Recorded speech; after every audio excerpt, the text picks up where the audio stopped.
Ganito din ba kayo? Minsan sweet, madalas nakakagigil na. Welcome sa flat naming maliit. Sobrang lamig na at nagiging white and grey na naman ng London. Autumn na at nagsisilagas ng mga dahon ng puno. Sobrang nakakatamad na din kumilos. Imbes na madaming pera ang maipon ko dito, puro taba yata ang naipundar ko. Sobrang hirap pa naman mag-diet tuwing winter. At dahil wala naman kaming masyadong pagkain sa ref, samahan niyo na lang akong bumili sa tindahan sa labas namin. Night shift pala ako mamaya. Medyo may effort lang manamit dito pag bibili sa tindahan di tulad sa Pinas.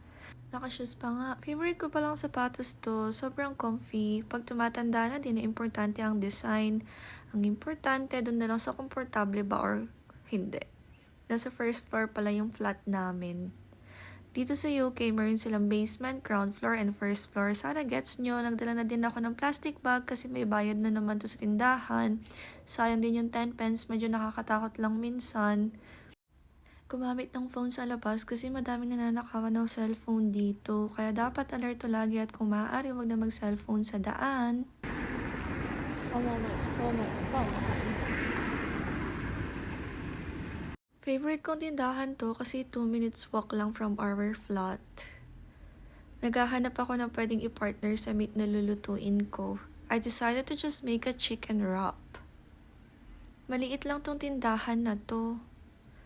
Pero okay na din kasi malapit lang sa flat namin. Madami na din pwedeng pagpilian. Bumili na lang ako ng isang pepper, yogurt para sa breakfast ko tomorrow and yung wrap na gagamitin ko later. Tinatry ko mag-diet baka sakaling mabawasan yung mga naipon kong taba. Minsan ang banding na lang namin ng jowa ko ay kumain ng pagkain, syempre. Minsan may kamahalan lang mga tinda nila dito kumpara sa ibang tindahan. Parang 6 pounds ata nagastos ko sa lahat. Pag uwi ko ng bahay, nagluto na ako agad. Hindi na kami masyadong nag-stock ng gulay sa ref.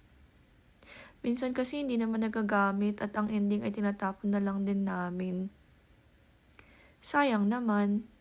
Huwag niyo pansinin yung buhok kong di pantay-pantay. Mag 4 years na ako sa UK na ako lang gumugupit ng buhok ko. Ito na ang chicken wrap in the making with our favorite olive oil from Asda. Ito palang kakainin namin for tonight. Diet muna at magpapasko sa kanilang kumain na madami. Try natin tong hot sauce kung masarap ba. Hey guys, welcome to my vlog. Pagkatapos kumain, ganito na lang ginagawa naming dalawa. Weekend kasi ngayon at wala siyang pasok.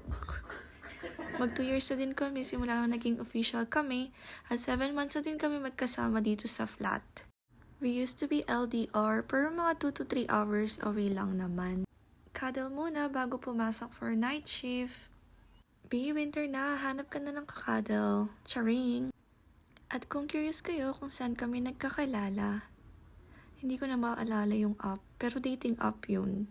Sobrang effort din kasi nitong si Kuya B. Medyo princess treatment, hatid sundo talaga si tita. Nasa London siya noon at nasa countryside ako. Effort din yung susunduin at ihahatid niya ako pa uwi pag may date kami. Hanggang dito muna, follow for more kwento!